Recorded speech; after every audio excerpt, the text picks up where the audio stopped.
Salut, dans cette vidéo, je vous parle de Final Fantasy XVI. J'ai mis pas mal de temps pour le terminer à partir du moment où je l'ai commencé, car il s'agit d'un FF qui a un récit très dense, ce qui est d'ailleurs une des qualités de ce FF. Étant donné que les moyens technologiques actuels permettent d'avoir un récit de qualité et que c'est justement ce qui fait la qualité des Final Fantasy XVI se devait de proposer une histoire et un univers détaillés avec des personnages complexes. Il est vrai que de prime abord, deux choses m'ont fait obstacle quand j'ai commencé ce FF. La violence et la complexité de l'intrigue. Tout d'abord, j'attire votre attention sur le fait que ce FF est moins 18. Le 15, le 7 Remake et le 7 Rebirth sont moins 16, chose qui personnellement me convient mieux. Je conçois qu'avec les moyens technologiques actuels, les FF seront moins 16, cependant un FF moins 18, c'est un peu déstabilisant et pour ma part trop violent. Le sang jaillit, le sol est jonché de morts, le personnage principal enterre des cadavres, les personnages sont montrés nus dans un contexte érotique, etc. Et il ne s'agit pas que de violence visuelle, la violence est aussi psychologique. Dans la quête secondaire, le meilleur ami de l'homme, une petite fille demande à Clive de retrouver ce qui semble être son chien Chloé, étant donné la description. Elle parle même de lui donner sa gamelle. Les villageois parlent de l'attacher et aussi qu'elle a des puces. Clive trouve un chien, mais ce n'est pas Chloé. En réalité, Chloé est une pourvoyeuse et Clive retrouve son cadavre. Je vous le précise déjà, les pourvoyeurs sont des individus capables d'utiliser la magie sans recourir à des cristaux et ils sont tenus en esclavage à Valisthea, l'univers de ce FF. Ensuite, concernant la complexité de l'intrigue, la géographie et la politique du jeu étant particulièrement développées, j'ai peiné à réussir à suivre l'histoire au début. Mais ce point-ci est vraiment personnel. Pour commencer, je vais vous résumer brièvement, sans spoil, de quoi parle ce Final Fantasy XVI. La région de ce FF se nomme Valisthea. Elle est divisée en deux continents, le vert ponant et le gris levant. 5 immenses cristaux sont dispersés dans la région. Ils se nomment cristaux-mères. Le flux d'éther, c'est-à-dire la force vitale émanant de la planète qui est consumée afin d'utiliser la magie, est plus concentré autour des cristaux-mères. De plus, de ces cristaux-mères sont extraits les cristaux permettant d'utiliser la magie. C'est pourquoi les cristaux-mères sont source de conflits entre les nations. L'exposition à l'éther change les êtres vivants en éthériques, des êtres agressifs et hors de contrôle. Les nations de Valisthea sont l'archiduché de Rosalia, le Saint-Empire de Sanbreque, le royaume de Valeude, la république de Dhalmekie et le royaume de Fer. Quant aux dominions du cristal, étant le pays abritant le plus grand cristal-mère, son éther est réparti entre les différents pays. Les pourvoyeurs sont des individus tenus en esclavage de par leur capacité à utiliser la magie sans avoir recours à un cristal. Méprisés et exploités, on les tatoue à la joue et cette marque attribuée leur a valu le surnom péjoratif de « marqué ». Après un usage de la magie répété, ces derniers meurent pétrifiés. Les émissaires sont des individus capables d'user du pouvoir d'un primordial. Ce sont les hôtes des primordiaux et ils peuvent même se transformer en ces derniers. Cependant, lorsqu'un émissaire incarne un primordial, un choc émotionnel peut l'amener à perdre le contrôle. Les primordiaux sont Phénix, Ifrit, Shiva, Garuda, Ramu, Titan, Bahamut, Odin et Léviathan. Les émissaires sont mis à l'écart et craints. Un danger plane sur la région de Valisthea, le fléau noir, un phénomène laissant derrière des terres mortes inhabitables. Le personnage principal se nomme Clive Rosfield. Il est le fils aîné de l'archiduc de Rosalia. Censé se révéler être l'émissaire de Phénix et devenir le futur archiduc, il a reçu le titre de gardien de Rosalia afin de protéger son petit frère Joshua, s'étant révélé être l'émissaire de Phénix. Clive s'est voué à la protection de Joshua car celui-ci est trop faible pour recevoir les pouvoirs de Phénix. La mère des deux frères, Annabella Rosfield, méprise et haït Clive. Après la mort de son père orchestrée par sa mère et la mort de son frère tué par Ifrit, Clive est capturé et devient un pourvoyeur.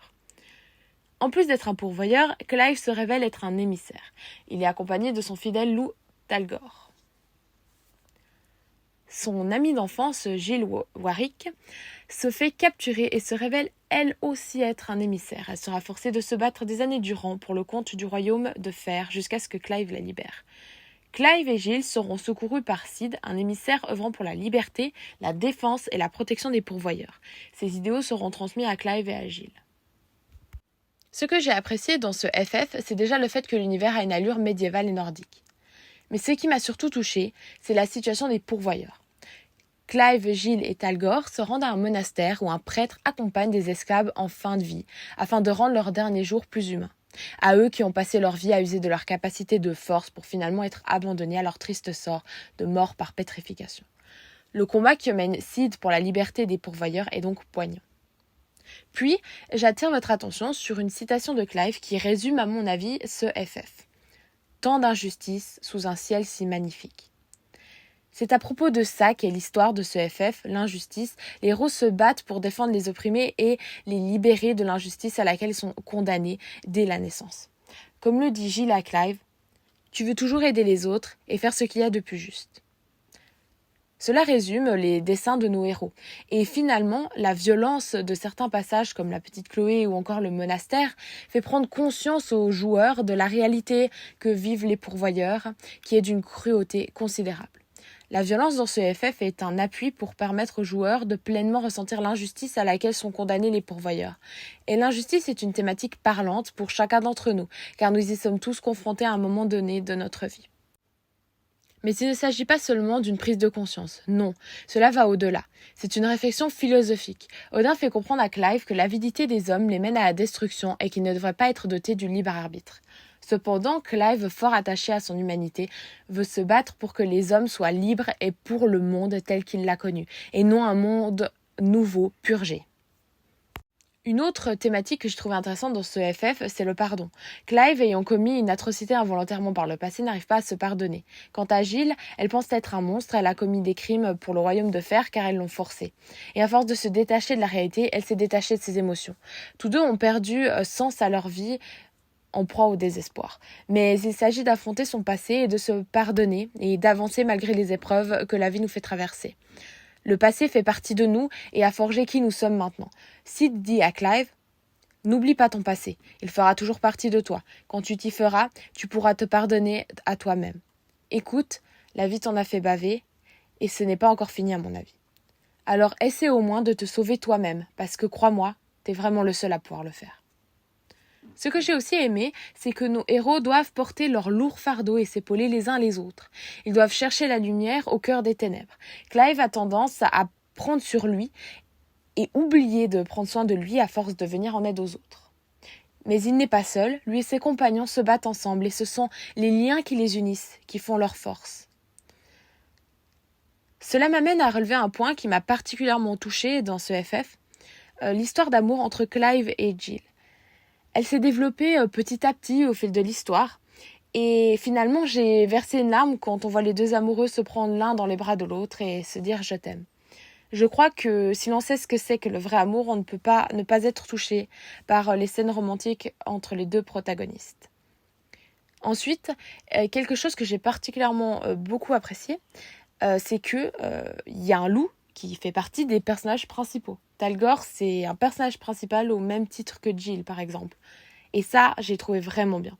Il n'est pas là seulement pour faire joli, c'est vraiment un personnage à part entière. Et j'ai particulièrement apprécié la scène où Talgor sauve Clive des griffes de Garuda. Puis, ce que j'ai beaucoup apprécié aussi, c'est l'amour fraternel entre Clive et Joshua, tous deux prêts à se sacrifier l'un pour l'autre et à se protéger l'un l'autre.